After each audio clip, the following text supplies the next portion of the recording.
Snap Judgment Studios. Get a behind-the-scenes look at Comedy Central's The Daily Show on Beyond the Scenes, an original podcast from The Daily Show with Trevor Noah. Every week, host Roy Wood Jr. goes deeper with notable guests and experts from the Emmy Award-winning series, and together they use comedy to tackle current topics, from gentrification to gun laws, and take a closer look at how and why these topics matter. Listen to Beyond the Scenes from The Daily Show with Trevor Noah on the iHeartRadio app, Apple Podcast, or wherever you get your podcasts. New episodes every Tuesday.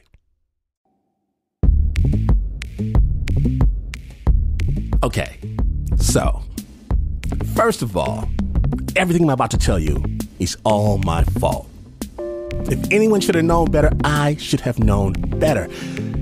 It's just that I've been away from my extended family for a while. And somehow I forgot the insane survival techniques you must employ to survive our gatherings. Plus, I was hungry. So my aunties announced that it's time to eat, and the backyard barbecue is set out. I make the mistake of getting up to fix myself some food. No one else gets up. That should have been my first clue. One of my cousins looks at me, wide-eyed, shaking his head warningly, but I figure, if he's got something to say, tell me after. I grab a paper plate and start heaping potato salad on it. Then I hear one of my aunties, "That's the potato salad you gonna eat?" Then my other auntie, "Well, that's potato salad on this plate, ain't it?" And I know I've made a rookie error. Maybe some slight at church, maybe a missed phone call, perhaps some stray gossip. I don't know who did what, but I do know the two matriarchs are at war. Again. The latest battleground being whatever I stick in my mouth. Everyone else turns away, leaving me exposed.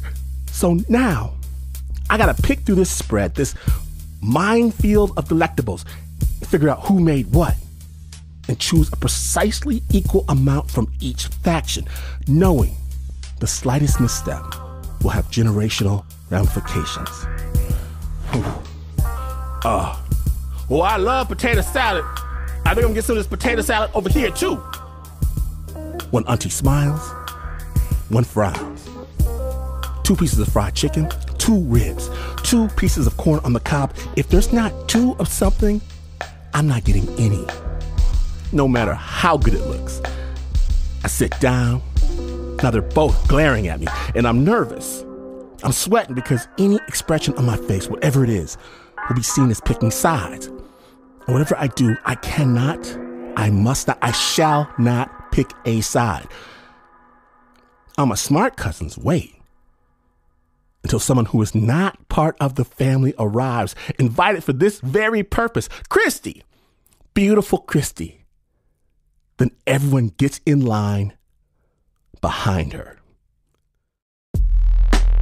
Today we proudly present the hired G.U.N. My name is from Washington, and today you've got to pick a side when you're listening to Snap Judgment.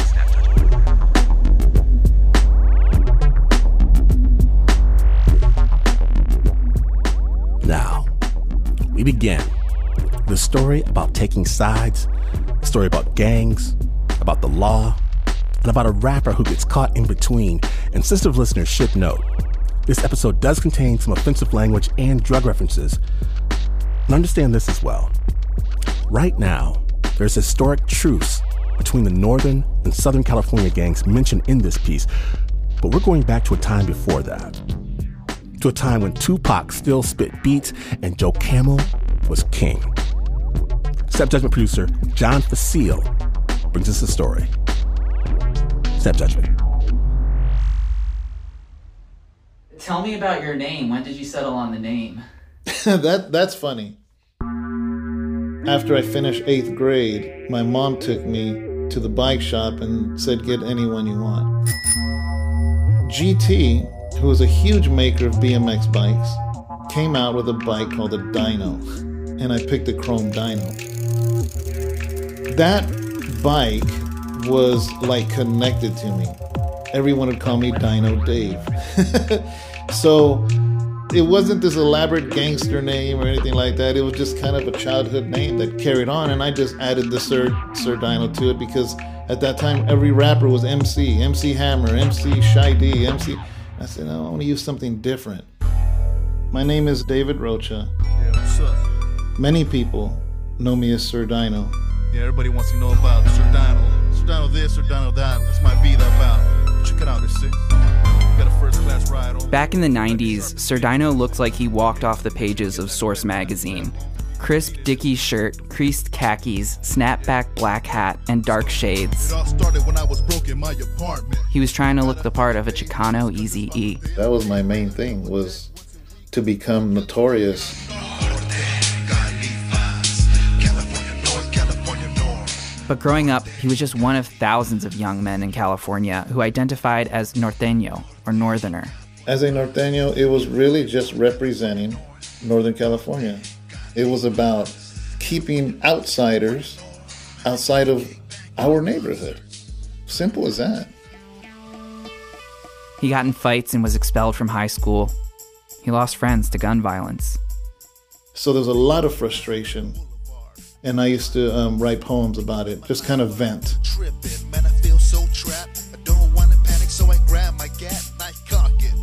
A DJ friend got him to turn his poems into lyrics. I didn't know how to stay on time. I started rapping in my house and didn't share it with anyone for about a year.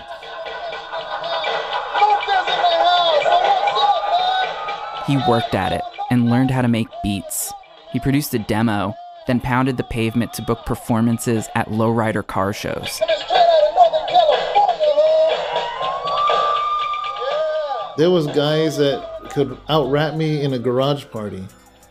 But, man, my albums, I put my heart and soul into those lyrics. I see the clouds in the sky from my window. The pain I feel inside, no one will ever know. It's like a show to see how much I take. He wrote songs about things he knew. There's this thing called studio gangster. Oh, that guy's a studio gangster. Meaning, they don't really do the stuff they're rapping about. Nobody gave me that memo because I was rapping about the stuff I was doing. Because I was a drug dealer, I was a gang member.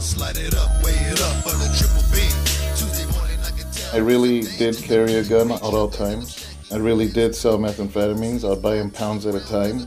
Thank God I never killed anyone, but sometimes I thought I was going to.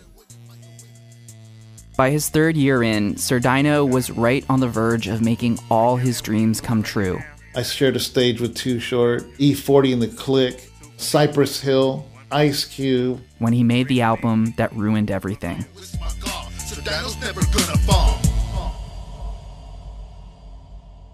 It all started at this taco truck. Two tacos? Two tacos? What do you usually get when you come here? One taco? Burrito, carne asada with cheese, crema, and cilantro. Jessica's taco truck sits by train tracks in downtown Modesto, one of the many small cities that dot the dry, dusty San Joaquin Valley. In 1997, Sir Dyno went to Jessica's to meet someone. I just parked. And he was here, with his cousin. And it was Robert Grattan. Robert Grattan, a.k.a. Güero. Nicknamed for his light skin, covered in tattoos, he had recently gotten out of prison. Güero was a small guy, almost petite. Obviously, he had been doing time, so he didn't look weak, He had an air of authority about him, and you automatically respected him. Grattan had reached out with an opportunity.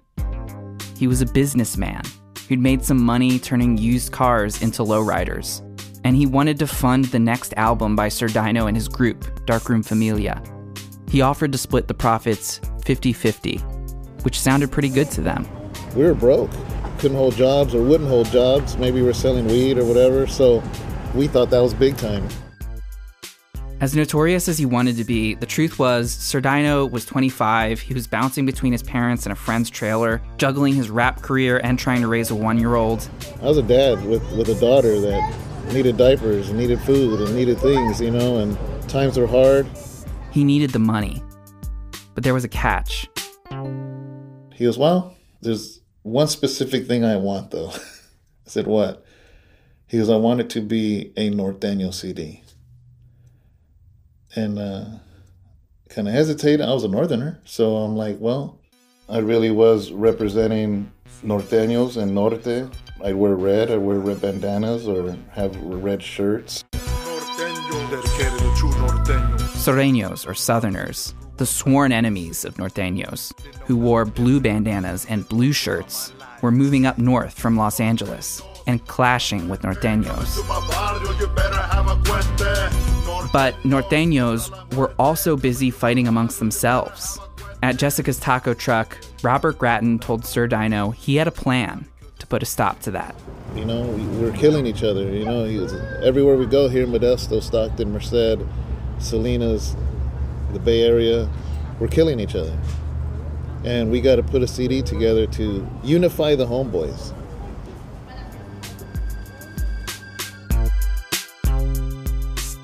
The plan was to make an album that would unite North against South and serve as a Norteño rallying cry.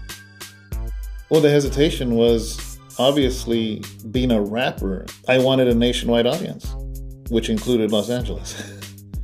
And I knew by doing that album, I could possibly be cutting a huge portion of future success in that area. So my hesitancy was, is this going to interfere with those plans? And I came to the conclusion that it wouldn't. I thought it would just be a local thing. It's not going to hurt to do this little local CD. 15 minutes away from Jessica's taco truck. It could have been that one. I think it's this one. In a beautifully landscaped apartment complex, past tennis courts and swimming pools. We recorded the entire album right here. In Robert Gratton's apartment.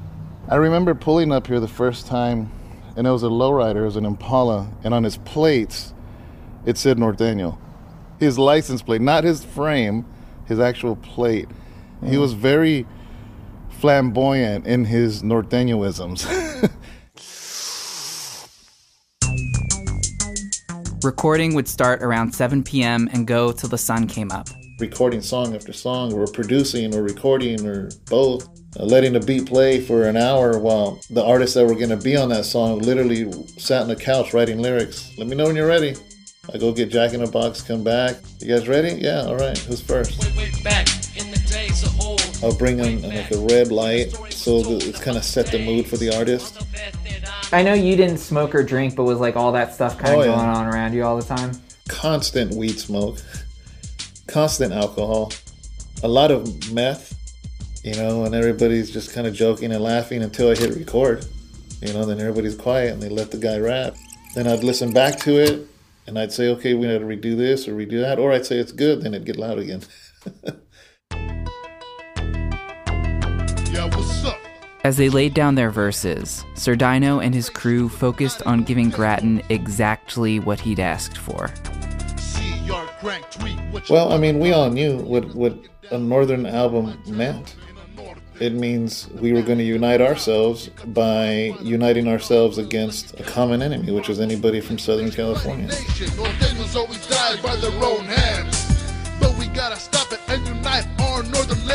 He called Southerners scraps and sewer rats on songs like You Gots to Kill.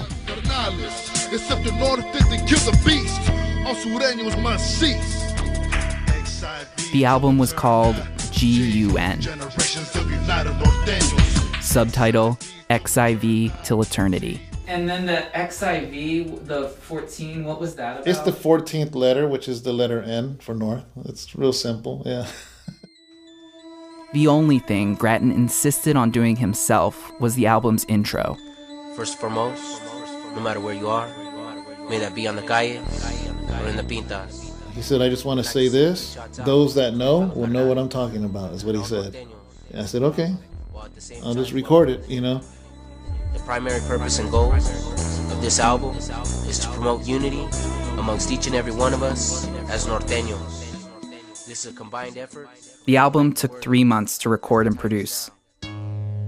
As an album, I felt G.U.N was rushed. It was raw, but it was meant to be raw. But when it was released, it was an immediate local hit. This album, everyone was playing it. It seemed like every car that would go by, bumping their stereo systems, it was the same bass line. Their whole car would rattle.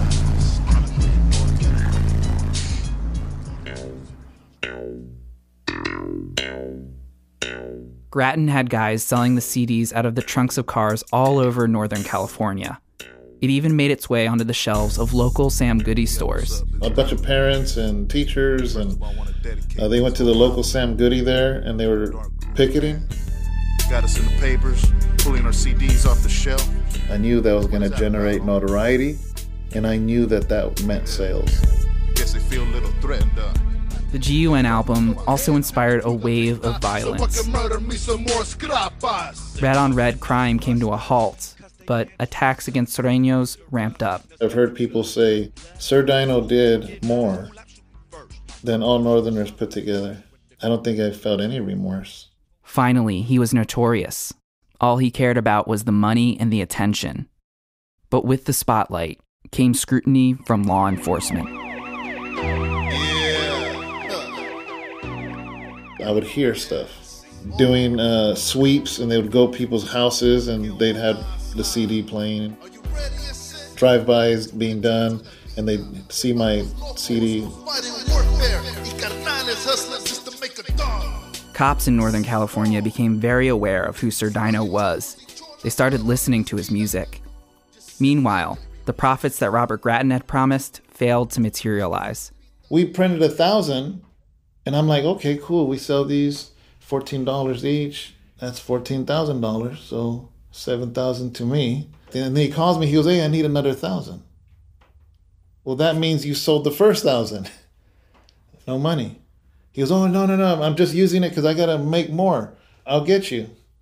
So then the next 1,000. Then, hey, I need 2,000 more. Can you call the manufacturer? 6,000 copies in. I'm racking this up in my head. I'm like, dude, you owe me 40, 50 grand by now. Sir Dyno felt personally betrayed. He and Gratton had become friends. Gratton took him shopping in his other car, a Corvette. Sir Dyno even performed at his daughter's quinceañera. Everyone who ever knew you. He was already talking about doing a second one. What are you talking about? And I said, this guy's insane. You haven't paid me for the first one. It wasn't until months later, and I was getting actually angry and agitated at him, that I went to go talk to him. I used to have a homie, but now he's a dopey, so just for some cheeseburger.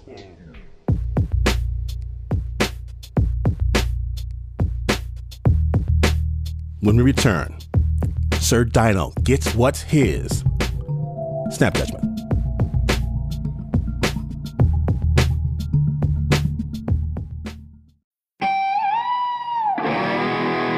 Attention shoppers, we now have taste in the bread aisle. Dave's Killer Bread, that's right. An organic bread that's no longer a sedative for your taste buds. Dave's Killer Bread is on a mission to make the most of the loaf, to rid the world of GMOs, high fructose corn syrup, and artificial ingredients, and plant the seeds of good in all that they bake. Killer taste, killer texture, always organic. Dave's Killer Bread. Bread amplified.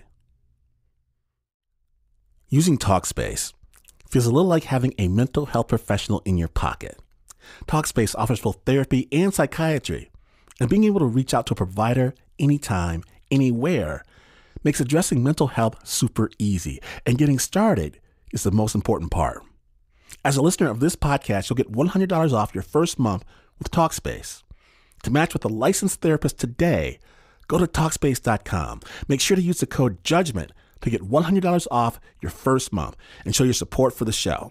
That's JUDGMENT and Talkspace.com.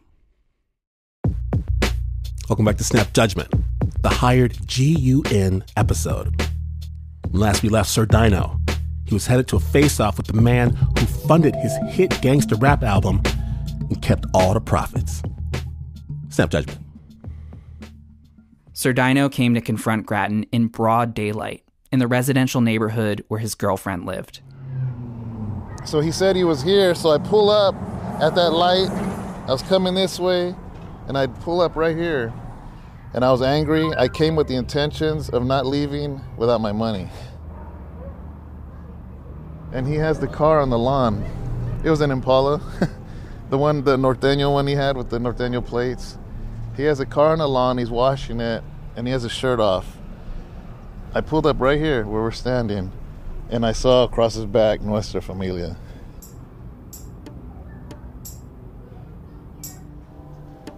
I had to take a pause. The very fact that he was so open about it scared me. Nuestra Familia is the name of an infamous prison gang, run by men in solitary confinement at Pelican Bay State Prison, a supermax facility on the coast of Northern California. Gratton had the gang's name tattooed in large black cursive letters across his back for all to see. There's things that I grew up knowing. One is NF, they were nothing but killers and murderers. NF, you don't mix with them or play with them. You don't get yourself involved or you'll never get out of that web. They're very secretive and you will never know where they're at. It was almost like this urban legend that they're everywhere and they can find you anywhere you go. The truth to that, I don't know, but that's what I was raised with. I calmed down. I did ask him.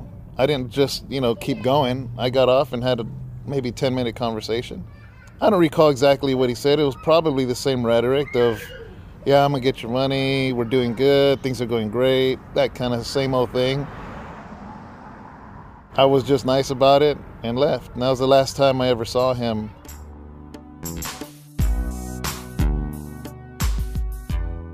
Sir Dyno walked away. I never stopped needing the money when I saw the tattoo on his back, but I had to weigh into account of what it is I was dealing with.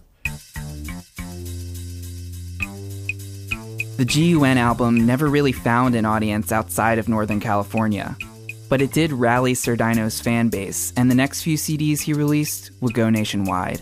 Miami, our records are there. Texas, our records are there. Arizona, New Mexico, you name it. Los Angeles, we were in every record store across the country. Royalties started to trickle in. Small checks at first, then big ones. Sir Dyno bought a house and was finally living large. All thanks, in no small part, to the G.U.N. album, his little local CD. I moved on, I'm making music, I'm traveling, and that was just like something I had did. I was releasing an album every 30 days, not solo. So I was constantly in the studio all the time. But even while he was cutting records, he was still dealing drugs, which he then wrote about on songs like I Got the Crank. At the peak of his career, he was caught with 3 ounces of meth and placed on house arrest. Then, in late April 2001, 2 years after his last meeting with Robert Gratton, Sir Dyno was called in to see his parole officer at a drab concrete building in downtown Stockton. I go in one morning, walk right in, and as I walk in, I'm surrounded by FBI. They had slacks and windbreakers with FBI in the back, I think in yellow or white. They looked like agents, and they weren't disrespectful. They were very calm, but very authoritative. We're the FBI, and you're being charged under the RICO Act, racketeering. I had no idea what they're talking about. I think you got the wrong person. The RICO Act is a gangster's worst nightmare. Everyone knows that's for Italian mob stuff. It's a federal law that allows prosecutors to bring criminal charges against a criminal organization, like a prison gang. Like, you have the wrong person. I have no idea what you're talking about. I kept saying that over and over. And they looked at me like I was ridiculous. They're like, oh no, we know exactly who you are. Sir Dyno was told the reason for his arrest had everything to do with the G.U.N. album. He learned that Nuestra Familia had been behind the album all along. Robert Grattan, a captain in the gang, had hatched the plan with one of the 5 bosses in the Mesa, the 5 men at the top of the Nuestra Familia pyramid. They'd used Sir Dyno as a mouthpiece, a hired gun. I didn't ask where the money came from. Why am I being charged for something? As the FBI put the cuffs on him, Sir Dyno started making excuses. If a drug dealer hires a landscaper to do their 10 acres, I'm not going to say, well, where do you get the money from? I'm just going to do the lawns as long as you pay the price. And that's what I was comparing myself to. I said, you want a rapper? You want somebody to do this? I'm not going to ask. He was arrested anyway. The feds believed Sir Dyno was part of Nuestra Familia and knew the gang was funding his album. Because even the government understood that you didn't rub shoulders with these guys unless you were part of them. The G.U.N. album was a key piece of evidence against him, proof of a conspiracy. And he was the mastermind.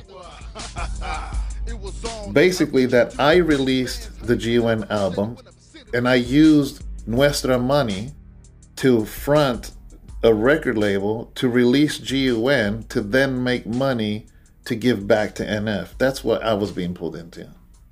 Sir Dyno was taken to Sacramento County Jail. They weren't telling me anything. I'm like calling home, like, what's going on? And I'm sitting in my cell looking out, and I see this kind of burly black dude walking around with Jordans, and I realize it's Suge Knight. Welcome to Death Row. Suge Knight was also in Sacramento County Jail in April 2001. Any other time, an audience with the head of Death Row Records would have been a dream for Sir Dyno. But he was still confused and trying to figure out how he got there. He just kind of nods his head. I was like, hey, what's up?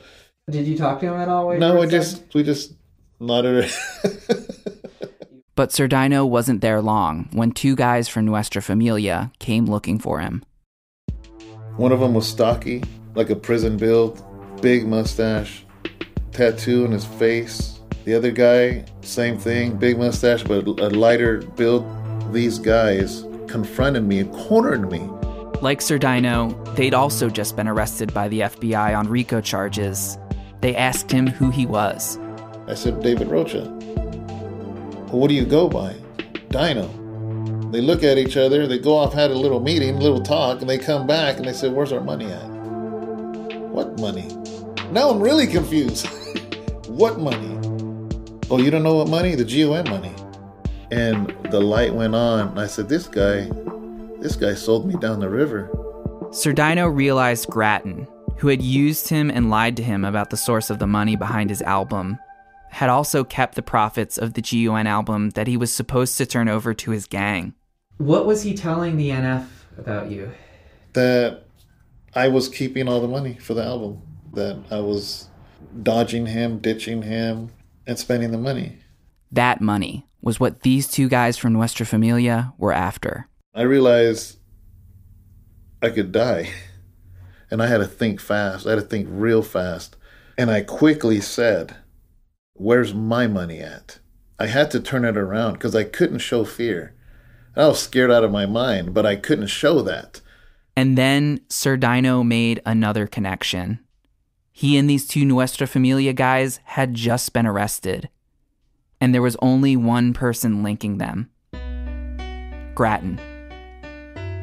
And I had to say this to save my life. I said this. I said, listen, why is that person not here? Why is the only thing that ties me to you is that person? Why is he not here? And they went to the other side of the cell to talk. And then they came back and said, you know what? We're going to pause this until we figure out what's going on. Yeah, I agree, just to put you to sleep in the fog of the valley where the killers mob deep. Yeah, I agree. What was going on was this. Robert Grattan had turned his back on Nuestra Familia. He'd become an FBI informant. In fact, he was the star witness of Operation Black Widow, a 3-year federal investigation into Nuestra Familia launched by none other than Robert Mueller, departing U.S. Attorney for the Northern District of California. 21 people were arrested at the same time as Sir Dyno. Grattan had turned over 350 names. Grattan had gotten arrested months prior, gave up the whole goods on his organization that he belonged to, and when told about the G.U.N. album, blamed the whole thing on me. I don't know what the guy did. He was just trying to get out of his situation. I don't know. I can't speak for him. I can only speak for myself. I had no ties to Pelican Bay. I had no ties to any of that stuff. Sir Dyno was pulled from his cell and taken in chains to a marble courtroom in San Francisco, where the charges were read as his parents and brothers watched from the gallery.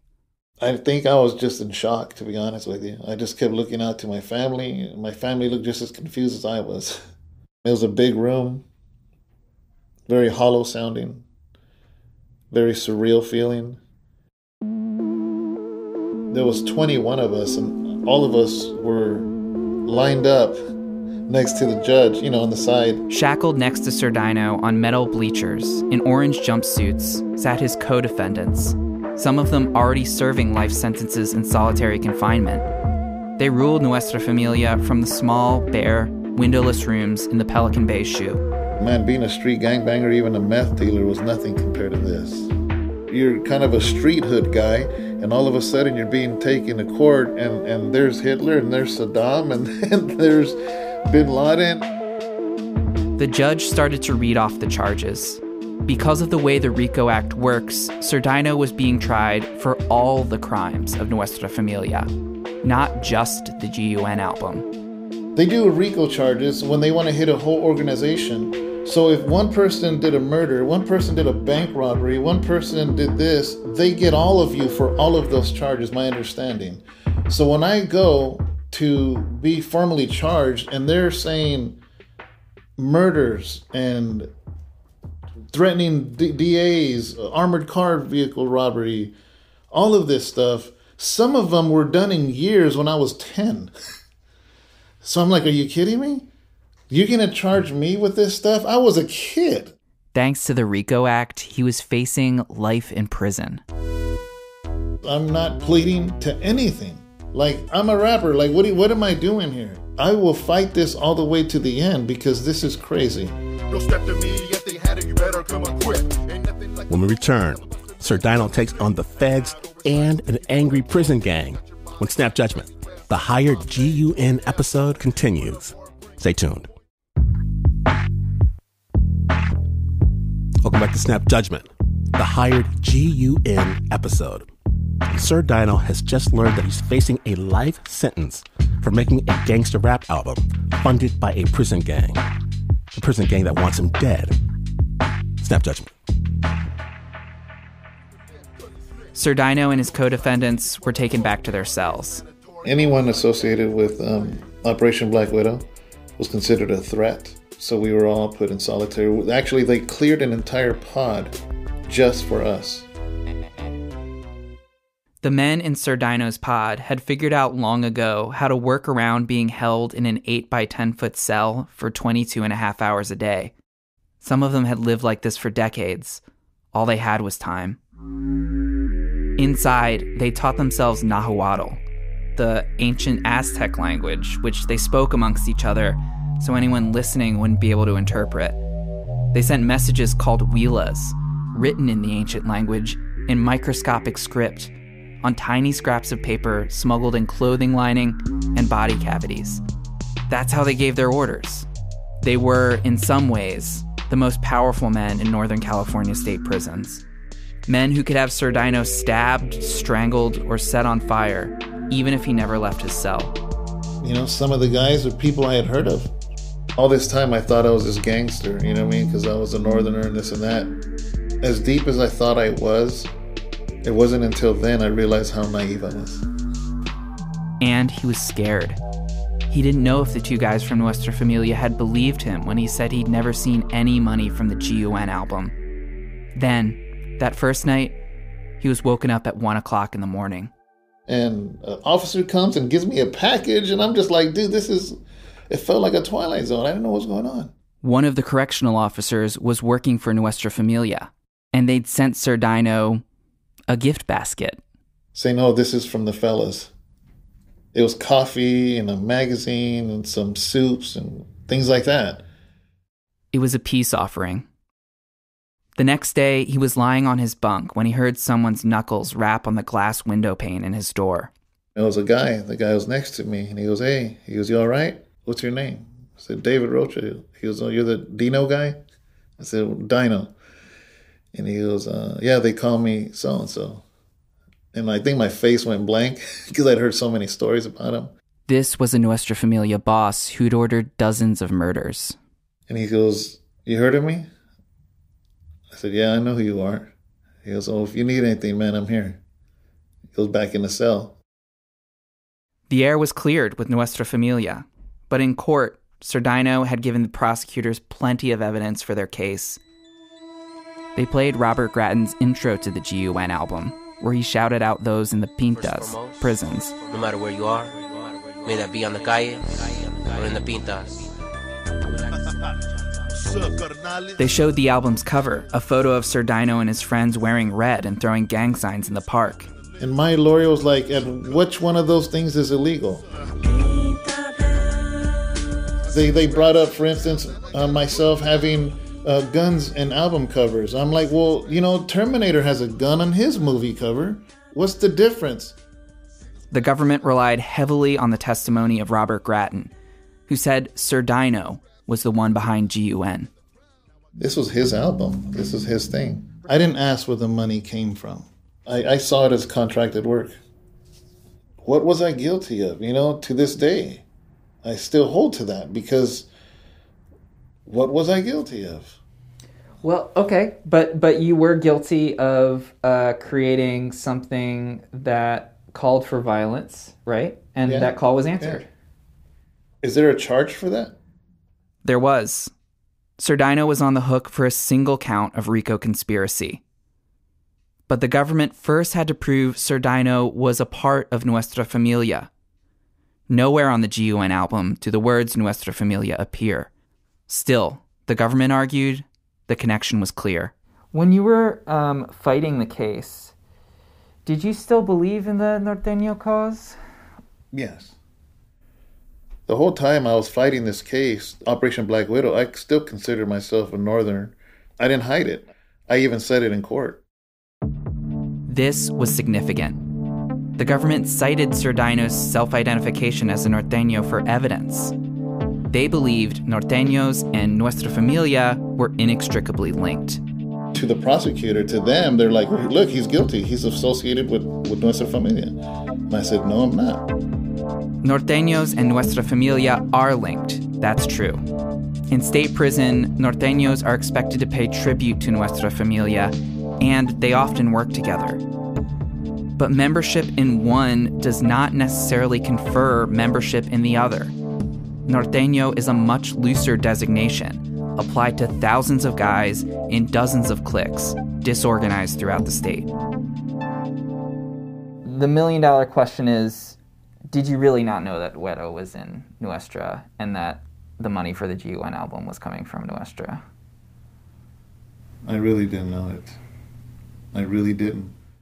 I had no idea I would ever talk to someone in my life that was that high up in the hierarchy of NF. You gotta understand, to me, these guys were mystical. These guys were untouchable. And for somebody to come and say, I am directly working with the 3 top generals of NF, that was beyond my comprehension. Nuestra Familia has a written constitution, an elaborate hierarchy, and a mandatory workout regimen. There are rules for getting in. I was not involved in any criminal enterprise of prison. I had never been to prison at that time. And to be in that gang, you had to have been in prison. They actually brought a gang expert in to prove me wrong. And my lawyer asked the question, can somebody be a Northerner and not be tied to the NF? And their gang expert said yes. As the government tried to save their case against him, Sir Dyno spent his days and nights in solitary. His lawyer fought to get him out on bond. One morning, he was about to go before the judge when he heard a voice coming out of the corner of his cell. There was a vent where you could actually talk to the person next to you. The voice in the vent belonged to his neighbor, the Nuestra Familia boss who'd greeted him when he first got there. He was one of 5 members of the Mesa, and over 4 weeks, Sir Dyno got to know him. I was his only neighbor, because on the other side of his cell was the wall. So I was the only one he could really talk to while he was in a cell. So I'd stand on my toilet and have conversations with him every single day, multiple times a day, talk about the outside. He had been locked up, I believe, since he was 18. He'd committed a murder. He was now in his, maybe at that time, late 40s. He goes, "Hey, David," he goes, "You're going to go to court again?" I said, "Yeah, I'm trying to get out, man. I'm trying to get out." And he goes, "They're going to let you out.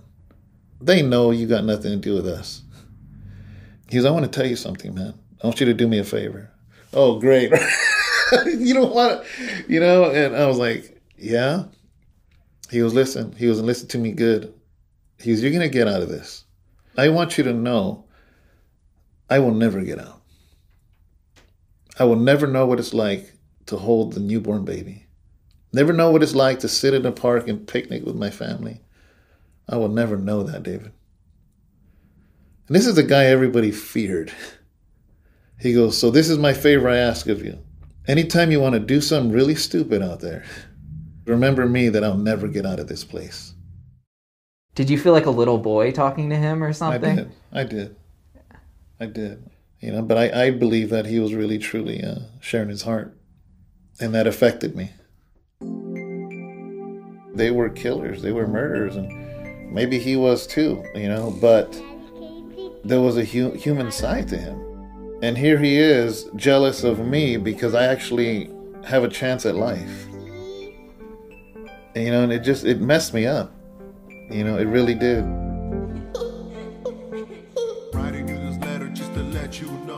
This is not the life I want. Like, I have a daughter. I have a kid coming. This is not what I want. Let me wipe your tears, 'cause your daddy's here to stay. I got something that I wanna say. Daddy's home and I'm here to stay. 3 days later, Sir Dyno was released. His case never went to trial. He took a deal, pled guilty to a lower charge, which meant just a year of probation.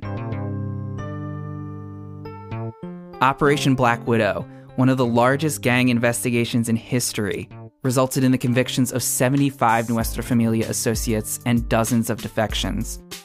The 5 members of the Mesa were moved from Pelican Bay to federal prison in Colorado. But despite protests from the governor, they were all put in the same prison. I was giving specific orders to organize all the different little cities in Northern California. Robert Gratton, aka Güero, published a book about his experience at the center of the case and was interviewed on 60 Minutes, where he took full credit for the G.U.N. album.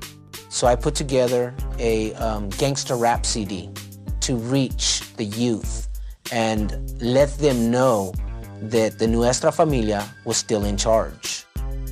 He entered witness protection and eventually died at age 44 in a car accident. Sir Dyno was able to walk out of the courthouse, a free man, but not a changed one. I didn't have any job skills. All I knew was to rap and sell drugs, and I didn't know how to get out. His rap profile had been definitively boosted by the RICO charge. He was more notorious now than he'd ever dreamed. If you're a rapper, a gangster rapper with RICO charges, that's like the perfect thing you could ask for. Rappers will dream about that stuff, Everyone wants to be 50 Cent, be shot 9 times and survive. My sales rocketed. I felt like I had to now be Sir Dyno. He quickly dropped a track to capitalize on the infamy. Listen, this is about as gangster rap as you're gonna get. The song's called Rico. It's the Rico. Simona been indicted. Stand my ground and fight it. It's the Rico. This did not sit well with law enforcement. While Sir Dyno was still on federal bond, the police dispatched an informant.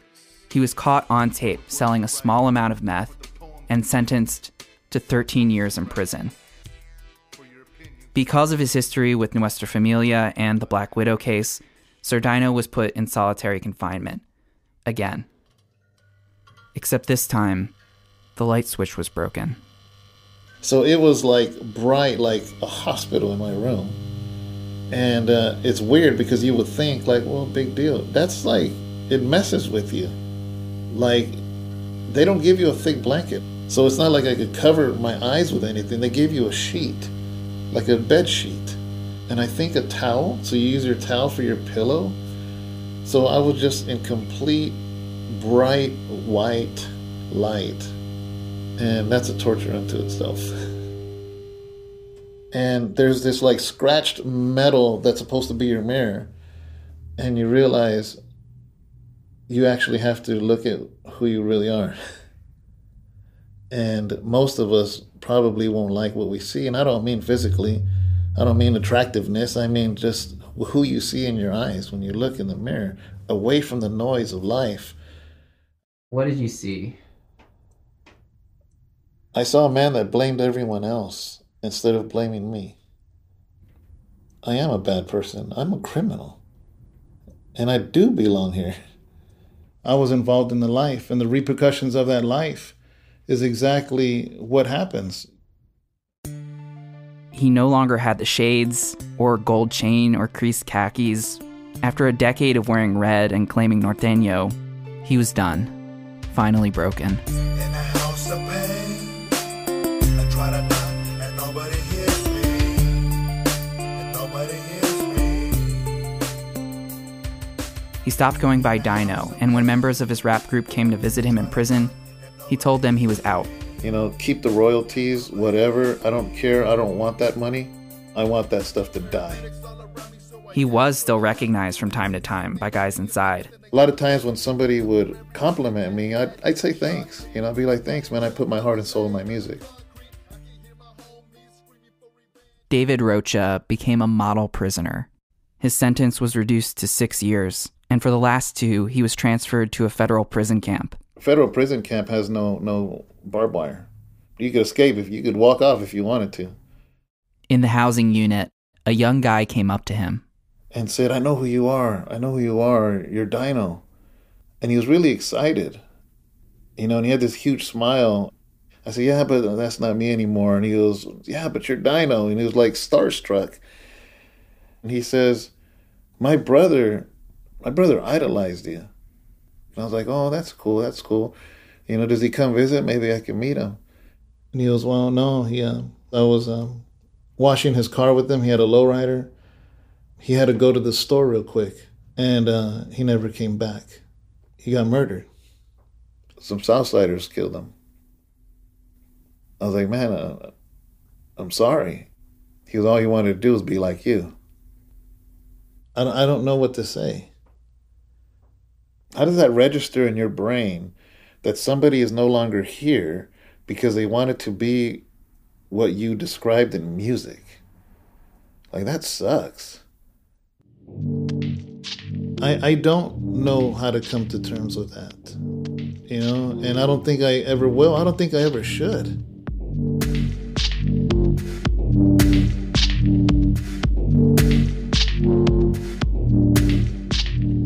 David Rocha left prison in June of 2009. He became a pastor and started a church. In Modesto, it's called the House of Rest, just 5 minutes away from Jessica's taco truck.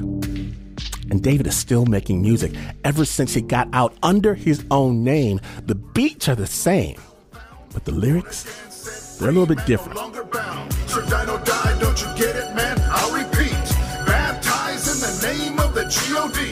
Jesus, the only one. Learn more about what David is up to at houseofrestchurch.com and get his memoir, Lost in the Storm, now available as an audiobook. Thank you, David, for sharing your story with us. And thanks to Sharon Rocha as well, Justin Berton, and Julia Reynolds. One last shout out to Jessica's Taco Truck, because if you're ever in downtown Modesto in need of deliciousness at unbelievable prices, look no further than Jessica's Taco Truck. This is an unpaid plug. The story featured the music of David Rocha and an original score by Renzo Gorrio.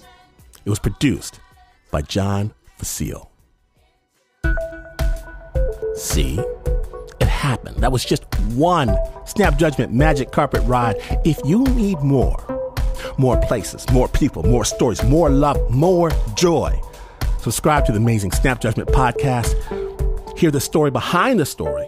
You follow Snap on Twitter, on Facebook, on Instagram. If you like your storytelling, crafted in the dark of night. Know that Spook Season 6 premieres September 3rd. Be afraid. Snap was brought to you by the team that all has individual projects, kind of like the Wu-Tang Clan. Except for the Uber producer, Mr. Mark Ristich. He is not allowed to leave the building.